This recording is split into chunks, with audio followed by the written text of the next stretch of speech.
13-year-old son interruptions. Don't want him on video with just his underwear on. Hey everybody, I'm back again. I know, uploading another video so soon. I must be on holidays, and that I am. I've been looking through trying to catch up on all the videos that I have missed from people that I subscribe to. And sorry about the glare in my glasses. Maybe if I move this way, it won't be so bad. Yeah, so I'm on holidays, so I've been trolling through, catching up on all the videos that I have missed from people I subscribe to. And I've noticed that there is a new tag out, and it's how much does it cost to be a teacher, either in your state or country. So I thought I might jump on the bandwagon and have a go at this one. I actually have taken my questions from Pencils and Magic Wands. So if you see me looking down all the time, I've got my iPad. So that could be, yeah, I'm not shy. I'm just looking down. Okay, so starts off with what state do you live in? So I'm from Queensland, Australia. I have seen that Kafufu Land has done New South Wales in Australia, and Tracy's Pandemonium has done Victoria in Australia. So I'll be interested to see if any other teachers from other states or within those states take this on, because within each school state we have independent, private and public school systems. So there's differences there. How many members are in your immediate household? In my immediate household there are 4 of us. This can vary as I have adult children, and it can be a revolving door. At the moment I have myself, my husband, and our sons Nick and Alex. Nicholas being one of the revolving door children at the moment, and Alex, who's 13, so he's a definitely stay here. Are you a single or double income household? We are a double income household, though my husband did just recently, last year, at the end of last year, be retrenched from his job that he'd had all his life as a butcher for Woolworths Meats, and he was retrenched late last year. So he got another job, didn't really like it, got very sick. Then he picks up jobs very quickly. He's amazing, my husband. There is work out there if you want it. He's not even doing his trade, which is butchering. He just goes and does whatever he feels that he wants to do. So he's in a job at the moment. Yeah, his income isn't what it was, so we're learning to balance that again, but we'll get there. Do you own or rent? We rent. My husband and I are both out of relationships where we have had houses before, so we have chosen to rent, and we're happy with that. I don't have to worry about anything in my house. If I need it fixed, it gets fixed. I'm hoping that when I'm old, I'm just going to live in a caravan by the sea and not have to clean and just have a veggie garden. That'll be it. What is your highest level of education, and does your educational level affect your pay in your district or state? So my highest level of education is 4 years. I have my bachelor's degree. I know some teachers get their masters. No, we don't get paid for having your masters, not in the public education system that I know of. I mean, I could be wrong, let me know, but that I know of people who have their masters and are in the public education system as a classroom teacher, have degrees and masters and have the pay scale the same as myself. So I'm not sure. 13-year-old son interruptions. Don't want him on video with just his underwear on. Okay, so just talking about master's degree, so not that I know of that it would affect anyone's pay in a state school in Queensland. Okay, how much did it cost for you to attain your degree, and are you still paying for your education, student loans? So I've been teaching, I graduated in 2005, but I have been teaching as a full-time teacher for 10 years now. I was relieved when my son was born in 2005, just before I graduated. So am I still paying off my loan? No. The cost of my degree was, I think, about 24,000 at the end for the cost of my teaching degree. I did put it onto HECS, which is our Higher Education Contribution Scheme, and that means that the government loans you money to do your education, to do your degree, and then when you get a job, and I think it used to be that when you earn 28,000 or more, then the government would then take money out of your pay to pay back that loan. That was back when I first started, so I'm not sure what it is now, but that's how it worked. So I have paid off my HECS loan, and so I don't have that anymore. But on saying that, I only realised, I think it took about 8 years to pay off. About that. I still have my HECS taken out of my pay every week, and I do this because it becomes a way of enforced pay savings. So in a few weeks, when I get my tax back, as I have for the last 2 years, I actually get a lump sum of like 8-10 grand on top of my tax, because the tax department actually give me back all the HECS money that I have saved. So I take it as enforced savings because I'm not the best with money.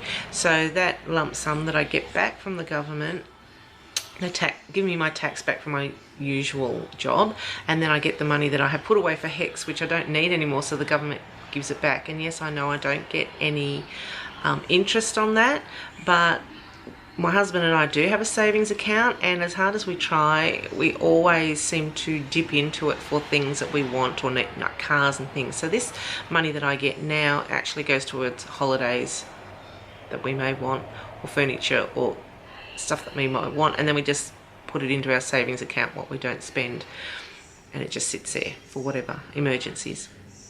Yeah, so yeah, that's what I do. So I have paid off my HECS loan. How is your salary schedule structured? Starting point, max out salary, and increasing. So I was just looking up on the Queensland government website, because it is open to anyone to have a look at, to see what teachers actually start at.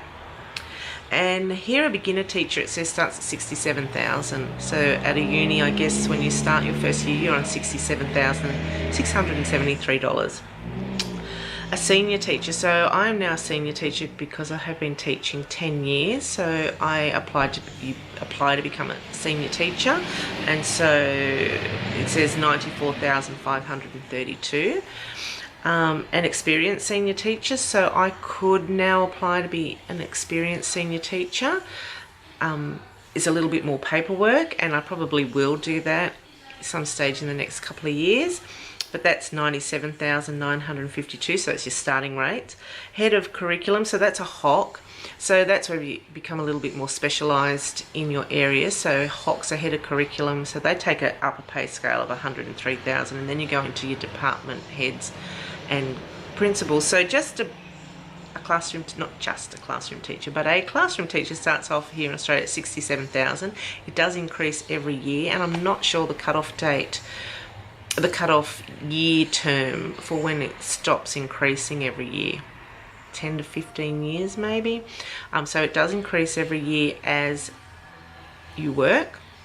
So you start off at 67, and an experienced senior teacher is 97,952. So gee, I'm looking at that thinking I should apply for my senior teacher. So that's how the pay increase goes in Australia. So it does start off at really good, and then when I've heard about other countries, especially in America, their pay schedules, yeah, they're not as high as ours for starting teachers, and I wonder how they teach. But on saying that, I did get my tax to take to tax for my teaching job, and I pay 31,000 tax. That is huge. If I just got that 90,000 that I get, or 95, whatever I am on now, if I just got that in my hand, I'd be very happy. but I don't. I get $31,000 tax. That's huge. Okay, where are you on your district salary schedule? So like I said, I am a senior teacher now on the schedule, and I've been teaching 10 years. Next is, where do you supplement your income in any way, and how? No, I don't. My husband. No. So busy, I don't think I could have a second job. My weekends are usually, I spend a Sunday afternoon from about lunchtime onwards till like 9 o'clock at night with a break for something to eat and watch the news on telly. But I'm usually working, planning, getting things ready, doing data, especially around report card times and filling in things for work. So I don't get a lot of time to do an extra job. If you do want to have an extra job, I do know that you do need to seek permission from your principal for an extra job, and I guess it's doable for some people. I think I'm too old and I'm too tired. I did think at one stage of taking on a job on the weekend, but no, I don't think I'd be very good at it. I'd like to be good at just my one job, and hats off to those people who do supplement their income, because wow, it would be hard. How much money does your district give you for supplies at the beginning of the year, and do they provide basic supplies throughout the school year? So we don't get any money actually given to us that we can just spend on what we want at our school, and I guess it's different for every school, because I do know teachers from other schools who get different amounts. So at my school where I teach, we're given $75 for the basic, so they give you a list of things, and from that list you can spend up to $75 every semester, so it's $150 a year, and that is your basic paper, pencils, rulers, rubbers, blue tack, all that sort of stuff, just the basic stationery. We do ask for children to bring in book lists, so we don't have to, the school doesn't supply, I should say, the school doesn't supply stationery, anything like that. But of course we do get this list that we can cross off, so if kids don't have pencils, we can buy pencils and things. I'm saying that as a teacher, I seem to fork out a lot. I know when I first started teaching, and I have 5 children and they were all at home, I seem to have spent sometimes at Christmas, starting the new year, the trolley used to be full of lots of stuff for school, and sometimes my kids would be like, you have more stuff for your classroom than us, and yep, I think that was pretty true. Starting off teaching, you do seem to have to buy a lot of things for yourself. Now I pretty much have a lot of stuff, but my husband is very good, because whenever he goes out shopping, especially around the beginning of the new year, he sees books for like 2 cents or 5 cents. He'll buy 2 class sets, or at least a class set of books and pencils if he sees them on sale while he's grocery shopping. So he's very good at that. But so we get about $150 for supplies through the year. Our art supplies though are supplied through the school, so if we want art supplies, we have an art room, we just go in and grab what we need to do art. But I find that, yeah, I still buy a lot of things if I want specific things. You can, if it's to do with science, if you do a science project at school or a science experiment and they don't have it at school, you can buy it and the school will reimburse you. I have not done that, but I do know other teachers that have. So I'm not sure how much that would be. Do you have additional deductions taken from your paycheck? Yes, I do. So, of course, tax. I also have my HEX, which I told you about, which I'm not paying off, but I am using as a saving plan. I do have my super taken out as well. So everybody has to have super here in Australia, which goes towards like a retirement fund. And so you pay so much, and your employer has to also match that amount. You can opt to put in extra, which I probably will start to do once I get a little bit older. I think I'll be adding a little bit more, because I didn't start my super fund until later in my life. It's not as big. My husband started his quite a while ago, so it's quite big. I didn't. I was a stay-at-home mum, and didn't have a super fund until I started teaching. So I probably need to add a little bit more in there to help with my retirement when that happens. Some people do opt to take out car leasing. We used to be able to do electricity, not sure if you can do that anymore, and it comes out before it's taxed, so it works out a lot better. But yeah, that's all I have taken out. Do you feel your current salary is enough for you to make ends meet and live comfortably? Yes, I do. I'm very, very lucky. I was a single mum for a while, and I used to make ends meet, and then I couldn't wait to get a job. And I just feel like it doesn't matter how much money I make, I seem to spend just as much. Just when I was had like 22,000 or whatever it was back in the day when I was single mum, I thought, oh, I've got plenty of money to bring up my children. And then when I started work, I know I started at 65,000, I think it was. I felt like I was a millionaire, and I know I have heard other teachers say that when you go from uni and you do start work, you are the rich. You feel rich. I was the richest I'd ever been. Now there's my husband and I, and we do live comfortably. We go for holidays all the time. We buy whatever we want. We save. My child, who's at home, our 13-year-old, is a little, probably a bit spoiled. So the other children tell me. Are there any financial goals that you're still working towards? No, just holidays, travel. They're my financial goals. I'd like to be debt-free, but on saying that, my husband has a new car, so we have a new car loan,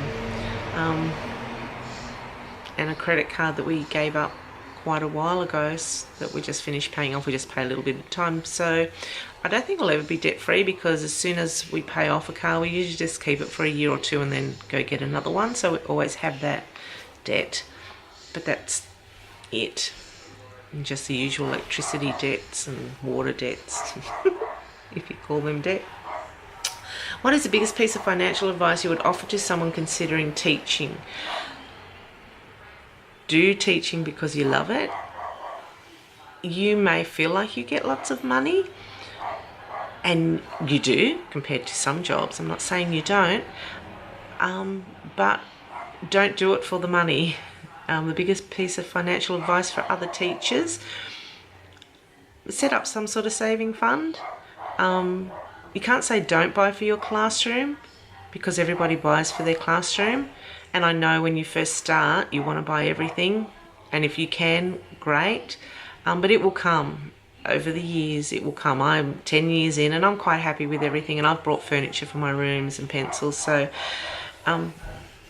financial advice, I am not the best at finance myself. I just would say try and put that little bit of money away extra if you live in Australia, into your super or into a savings fund.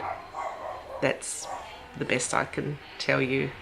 I'm not the most financially great person myself, but I am comfortable and I do love my job. And I guess on saying that, that's the main thing about teaching. It's not the money, it's the kids, and that I love my job. And I wake up and I go, I love my job, and I still want to do it in another 10, 15 years. I'm going to be the old crotchety teacher that comes to work as a relief teacher because I love what I do. Sorry, kids. So yeah, that's my, how much is it worth the money? Yes, it is for me. Will I ever become rich from teaching? No, I won't. Do I spend a lot on teaching? Yes, I do. I spend a lot on all those bits and pieces that you grab. I go shopping and I'll buy pens. I think I have a passion, or other people might call it something else, for paper and pens. I will always love buying those sort of things. Once again, not a financial advisor. So thank you for watching, and I hope you enjoyed this, and don't forget to check out everyone else's tags as well for this, about how much does it cost to teach, and I will link a few down below. Okay, bye.